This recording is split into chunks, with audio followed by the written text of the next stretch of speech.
पिछले दिनों 31 अक्टूबर को चरगवा थाना अंतर्गत देवरी गांव में हुई हत्या का खुलासा हो गया है और हत्या भी मात्र 200 रुपयों को लेकर हुई है, जिसमें एक भतीजे ने अपने चाचा को मौत के घाट उतार दिया। पिछले दिनों दीपावली के दिन चरगवा के देवरी गांव में एक अज्ञात व्यक्ति की लाश मिली थी, जिसकी पहचान बाद में मनोज उर्फ मुन्नू ठाकुर के रूप में हुई, जिसकी हत्या का कोई तात्कालिक कारण पुलिस को समझ में नहीं आ रहा था। जब पुलिस द्वारा इस पूरे मामले की गहराई से पड़ताल की गई तो कातिल और कोई नहीं, मृतक का भतीजा धर्म ठाकुर निकला। वहीं विवाद भी सिर्फ इतना था कि दोनों ने मिलकर शराब पी थी और शराब के खर्च का हिसाब बराबर नहीं आ रहा था, जिसको लेकर पहले तो दोनों में कहासुनी हुई और फिर उसके बाद शराब के नशे में चूर धर्म ने चंद पैसों के लिए अपने चाचा को ही मौत के घाट उतार दिया। जानकारी के मुताबिक चाचा और भतीजे ने पहले 350 रुपए की शराब ली थी, उसके बाद 60 रुपए का चिकन बनवाया था और फिर दोनों ने मिलकर शराब पी, लेकिन पैसे के हिसाब में गड़बड़ी के आई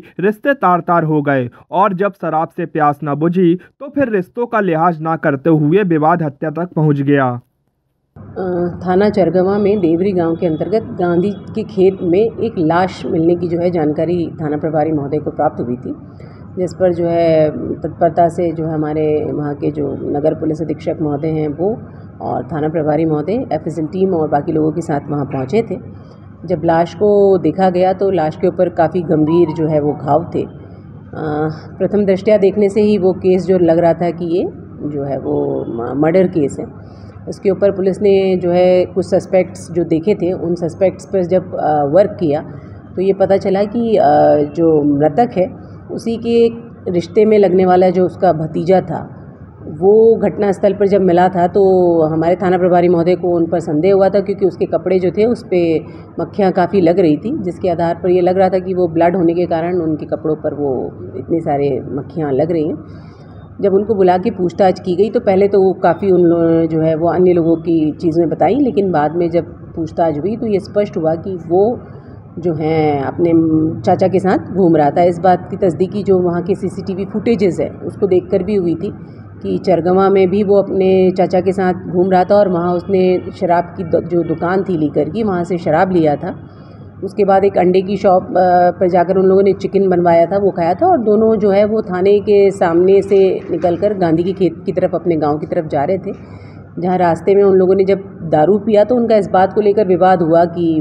पैसे मैंने ज़्यादा और आपने कम दिए हैं। तो पहले वो मृतक ने उसको एक मारा था, उसके बाद उसने पलट कर उनको मारा तो उसको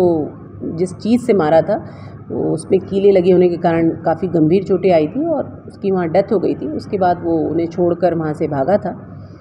और जब पुलिस ने पूछताछ की तो न केवल उसने जिस चीज़ से मारा है वो जब्त कराया है, बल्कि साथ में वो मृतक है उसका मोबाइल भी वहाँ से गायब था, जो पुलिस ने वजह सबूत जब्त किया है और राउंड अप करके इसमें इन्वेस्टिगेशन किया जा रहा है। 40 वर्षों का भरोसा और वही विश्वास अब 2 जगह साथ साथ, नाम एक ही, सुहागन आभूषण एम्पोरियम। आशीर्वाद मार्केट के बाद अब राइट टाउन में भी सुहागन आभूषण एम्पोरियम का भव्य शोरूम। यहाँ पर भारत की हर डिजाइनों में डायमंड, सोने एवं चांदी के आभूषणों का विशाल संग्रह है एक ही छत के नीचे।